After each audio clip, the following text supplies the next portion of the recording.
نحمده ونصلي على رسوله الكريم أما بعد فأعوذ بالله من الشيطان الرجيم بسم الله الرحمن الرحيم۔ محترم سامعین، السلام علیکم ورحمۃ اللہ وبرکاتہ۔ آج میں آپ کو ہاتھ اور پاؤں کے ناخنوں پر تیل لگانے کے فوائد بتاتا ہوں۔ یہ اتنے زبردست فائدے ہیں کہ آپ خود بھی یہ فائدے سن کر حیران ہو جائیں گے، اور آپ کی پھر یہی کوشش ہوگی کہ جب بھی ہم ہاتھ اور پاؤں کے ناخن کاٹیں اس کے بعد ہاتھ پاؤں کے ناخنوں پر تیل لگا لیں۔ ہاتھ پاؤں کے ناخنوں پر آپ نے سرسوں کا تیل لگانا ہے۔ اس کے فائدے بتانے سے پہلے میری آپ سے گزارش ہے کہ ہمارے چینل کو سبسکرائب کریں اور ساتھ والے بیل آئیکن بٹن کو دبائیں تاکہ ہماری ہر آنے والی نئی ویڈیوز کی اپ ڈیٹ آپ تک آسانی سے پہنچ سکے۔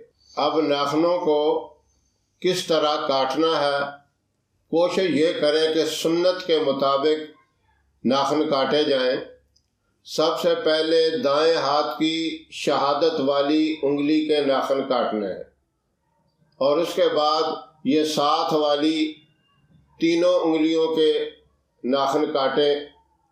اس انگوٹھے کو، دائیں ہاتھ کے انگوٹھے کو چھوڑ دیں، پھر ترتیب وار چھوٹی انگلی سے لے کر باقی انگلیوں کے کاٹیں اور انگوٹھے کے کاٹیں۔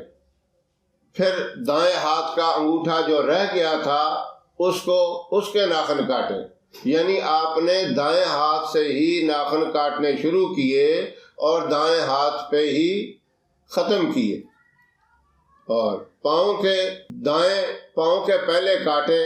اس میں یہ ضروری نہیں ہے کہ چھوٹی انگلی کے کاٹیں، جس کے کاٹیں، لیکن ابتدا دائیں سے کریں۔ پہلے دائیں پاؤں کے کاٹ لیں اور پھر بائیں پاؤں کے ناخن کاٹیں، اور اس کے بعد انگلی سے، یعنی کسی باٹل میں اگر تیل ہے، کسی کھلے برتن میں، صرف انگلی ڈبو کر اسی ترتیب سے جس طرح آپ نے ناخن کاٹے ہیں اسی ترتیب سے ناخنوں کے اوپر ہلکا سا تیل لگا دیں، اور اسی طرح پھر پاؤں کے اوپر بھی پہلے دائیں پاؤں کی انگلیوں پہ پھر بائیں پاؤں کی انگلیوں پہ تیل لگا دیں۔ اس کے اتنے زبردست فائدے ہیں۔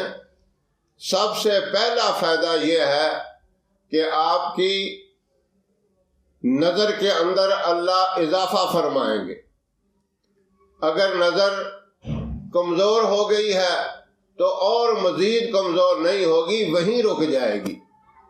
میڈیسن بھی جو استعمال کرتے ہیں جن کی نظر ویک ہو جاتی ہے تو ڈاکٹر یہی بتاتے ہیں جو کمزوری اس میں آ گئی ہے وہی رہے گی، آگے مزید کمزوری نہیں ہوگی، تو آپ کو میڈیسن کی ضرورت نہیں ہوگی۔ یہ ناخنوں کے اوپر تیل لگانا اتنا بڑا فائدہ مند ہے۔ ہفتے میں ایک دفعہ کاٹنے ہیں۔ افضل دن جو ہے وہ جمعہ کا دن ہے۔ جمعہ کے دن سنت طریقہ یہ ہے ناخن بھی کاٹیں، حجامت بھی بنائیں اور جمعے کی نماز کی تیاری بھی کریں۔ اس کا دوسرا فائدہ بہت اہم ہے کہ یادداشت آپ کی تیز ہوگی، یادداشت کے اندر کوئی کمی نہیں آئے گی۔ اکثر انسان ہوتے ہیں کوئی چیز رکھ کر بھی بھول جاتے ہیں، کوئی بات کسی سے کرتے ہیں وہ بھی بھول جاتے ہیں، کسی سے وعدہ کرتے ہیں تو وہ بھی بھول جاتے ہیں۔ اس میں بڑی شرمندگی ہوتی ہے، بڑی ندامت ہوتی ہے۔ جس سے وعدہ کیا ہے جب وہ ملتا ہے دیکھ کر خیال آتا ہے کہ میں نے فلاں وقت اس سے وعدہ کیا تھا کام کا یا ملاقات کا، یا اس کو کوئی چیز دینی تھی لیکن میرے ذہن سے ہی نکل گیا۔ یہ بڑی شرمندگی والی بات ہوتی ہے۔ لوگ اس کا بڑا الٹ مطلب سمجھتے ہیں۔ کوئی کہتے ہیں کہ جان بوجھ کے ایسا کر دیا اس نے، کوئی کچھ خیال کرتے ہیں، کوئی کچھ، حالانکہ اس کی مجبوری ہے، وہ بیچارہ بھول گیا۔ اس بھول سے اللہ آپ کو بچائیں گے اور آپ کی یادداشت جو ہے وہ قوی اور مضبوط ہوگی۔ تیسرا فائدہ اس کا یہ ہے، اعصابی کمزوری جو ہے اس کام کی برکت سے، یعنی تیل لگانے کی برکت سے اعصابی کمزوری بھی دور ہو جائے گی۔ چوتھا فائدہ اس کا یہ ہے کہ آپ کو بڑھاپا جلدی نہیں آئے گا، بڑھاپے کے آثار آپ کے چہرے پر نظر نہیں آئیں گے۔ عمر بڑھ جائے گی، زیادہ ہو جائے گی، لیکن آپ جوان نظر آئیں گے۔ جو جھریاں پڑ جاتی ہیں ہاتھوں کے اوپر، چہرے کے اوپر، وہ کیفیت پیدا نہیں ہوگی، آپ کا جسم مضبوط اور قوی نظر آئے گا۔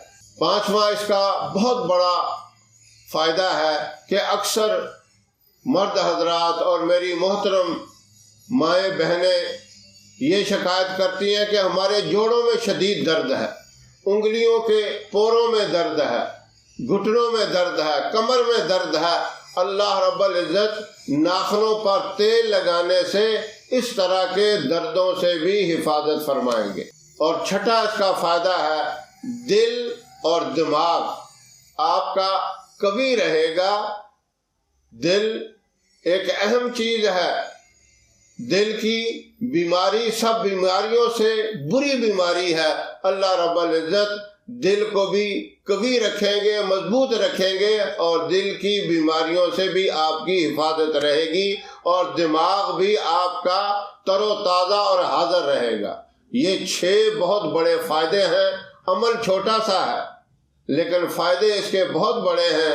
اللہ رب العزت یہ ناخنوں پر تیل لگانے کا عمل مجھے بھی اور تمام سامعین کو کرنے کی توفیق عطا فرمائے۔ پھر انشاءاللہ پھر کسی نئے وظیفے کے ساتھ یا کسی نئے نسخے کے ساتھ آپ کی خدمت میں حاضر ہوں گے۔ تب تک کے لیے اجازت دیں۔ السلام علیکم ورحمۃ اللہ وبرکاتہ۔